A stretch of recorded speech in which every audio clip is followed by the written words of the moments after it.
Hey guys, it's Greg with Apple Explained, and today we're going to explore Apple's social media strategy. Because if you haven't already noticed, Apple has a very unique approach to how they utilize various social media platforms. They have a Facebook and Twitter account, but they've never actually posted anything. Apple also has an Instagram, but it's only to feature photos from their Shot on iPhone campaign. And this begs the question, why doesn't Apple take advantage of their huge social media following by promoting products and services on Facebook, Twitter, and Instagram? And the answer is, they actually do, but probably not in the way you'd expect. Now, this video topic was tied for second place in last week's voting poll, and if you didn't get to vote, make sure you're subscribed. That way, the polls will show up right in your mobile activity feed, and you can let me know which video you'd like to see next. Now, when it comes to understanding Apple's social media strategy, we should break it down into three parts: control, promotion, and value.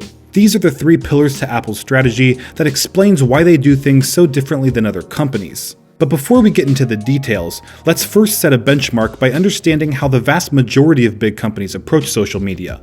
Because if we take a look at Google's Twitter page, we'll find plenty of posts, and the same goes for Samsung, Microsoft, Huawei, HTC, and even IBM. These companies are also active on Facebook and Instagram. And the benefits of posting to social media probably seem obvious. It gives companies an opportunity to connect with their user base in a more personal way than ever before. It gives them a huge platform to promote new products and services, and it's a great way to receive feedback from customers. Not to mention, all this publicity is totally free. So why on earth would Apple not take advantage of social media? Well, let's start by thinking about this from the perspective of control. Apple has a reputation of being a very controlling company when it comes to managing their brand image. That's why explicit adult content isn't allowed on the App Store, because they want Apple to be perceived as family friendly. And when it comes to retail Apple stores, the company actually implemented a policy back in 2015 that required all third-party accessories to have packaging that was co-designed by Apple themselves. That way the store's aesthetics could be carried through to the accessories section, and customers would be guaranteed an Apple-level unboxing experience from anything they purchased at their stores. And this isn't even considering how Apple prioritizes total control over their product's user experience, which is why Apple has always refused to license their mobile and desktop operating systems to third-party hardware companies, a move that gave Microsoft dominance over the desktop market and Android dominance over the smartphone market. But Apple understood maintaining control over their hardware and software would result in a premium product that customers would happily buy for a premium price. So now you're probably thinking, Greg, what does any of this have to do with Apple's social media strategy? Well, if you think about Facebook or Twitter or Instagram, they're platforms where people talk, comment, like, dislike, argue, and complain. All things that Apple has no control over, which means if they make a post about a new iPhone they just introduced, there could be thousands upon thousands of negative comments and threads, all saying what they hate about Apple's new iPhone that hasn't even been released yet. And that kind of negative publicity is the last thing Apple wants associated with their new products. You also have to consider that Apple is probably the most hated tech company on the internet, and we can go through all the reasons why that might be, but that's probably better left for a different video. I just want to point out that Apple understands how negative people on the internet are about them, so it would just be asking for trouble to have that group of people brigading every post Apple makes on social media and tarnishing their brand image. And that's exactly the reason why Apple doesn't post anything on their Facebook or Twitter pages. I mean, just look at the amount of hate their profile picture received. So who would be surprised if every post they made just devolved into this same kind of Apple bashing echo chamber? And if you're Apple, you have two options: moderate the comment section by replying to angry users, or simply don't post anything to begin with.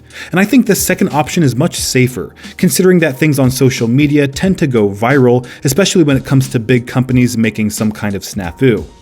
Now, things start to look a little different on platforms like YouTube, where Apple does have several accounts featuring hundreds of published videos.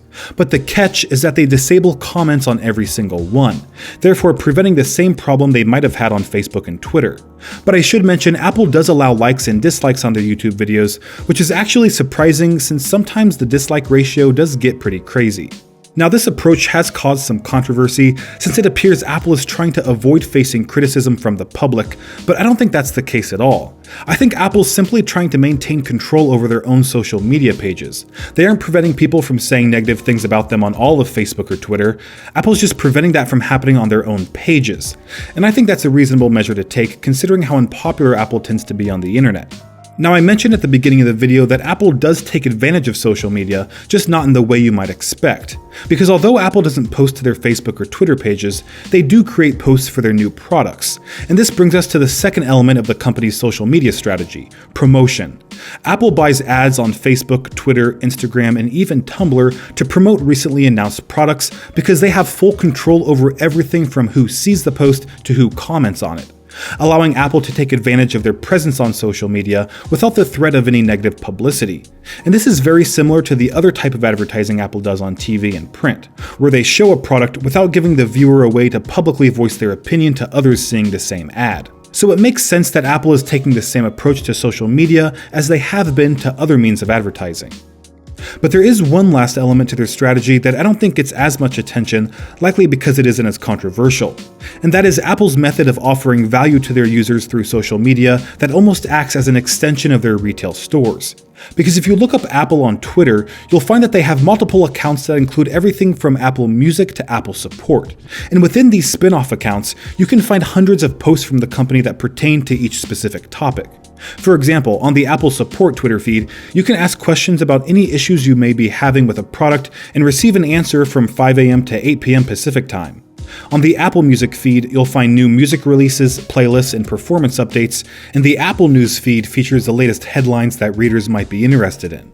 So it's clear that Apple's approach to social media is heavily built around services for their users that complement the devices they own, while keeping product promotion to a minimum by utilizing paid ads. But some people think that this is a mistake, and believe Apple is missing out on a huge opportunity to communicate directly to their users. For example, when there's an epidemic of email phishing scams that pretend to be Apple in order to steal your account information, it would be very helpful if Apple sent out a tweet notifying users of the phony emails and advising how to discern legitimate emails from fake ones. In fact, Apple often makes statements through press releases, which typically get picked up by tech blogs. But everyday Apple users don't compulsively check these blogs like most of us do, so they're almost always left in the dark on issues that may affect them. So wouldn't it make sense to create a Facebook post or send out a tweet alongside these press releases? Or perhaps Apple would rather suppress news about problems with their products. Because back when the iPhone 6 was experiencing its touch disease issue, the Apple Support Twitter page never tweeted out the fix that was eventually found for the problem. Instead, that information was inconspicuously located on Apple's website. And this is something I wish Apple would be more clear about, since they do have the infrastructure in place to keep their users informed. Now, there is one last point I want to make about Apple's social media strategy, and it has to do with how they promote their events. Because based on what we've covered in this video so far, it kind of seems like Apple is okay with not taking advantage of every benefit social media has to offer. But they were one of the first to utilize a new feature on Twitter called Heart for Reminder, where users could heart a tweet in order to opt in to a future reminder tweet. For example, Apple sent out a tweet in 2018 promoting their upcoming September 12th event, and if users wanted to be notified on the day of the event, they could simply heart the tweet. But I think this is about more than promoting an Apple event. I think this helps build Apple's most effective form of publicity: hype. Whether on social media or national news, the hype and anticipation surrounding new Apple products earns the company hundreds of millions in free publicity. And I think this advertising through word of mouth is what Apple is most interested in capitalizing on. So it's clear that Apple isn't opposed to trying out new social media features if it aligns with their own strategy. But I'm really interested to see if and when Apple's approach to social media changes over the coming years. Because their Twitter account was made in 2011, and it's very much in its infancy. So perhaps Apple will devise an improved plan to better connect and communicate with their users. Or maybe they'll stick to the same game plan that appears to have served them well so far. Now, I want to thank Dashlane for sponsoring this video. It's your one-stop shop for your digital identity by managing all your passwords as well as personal and financial information, making your digital life safe and more secure. Dashlane can also save credit card information to save time when shopping online. It works across all devices including Android, iOS, Windows, and Mac. It also has some really great free bonuses.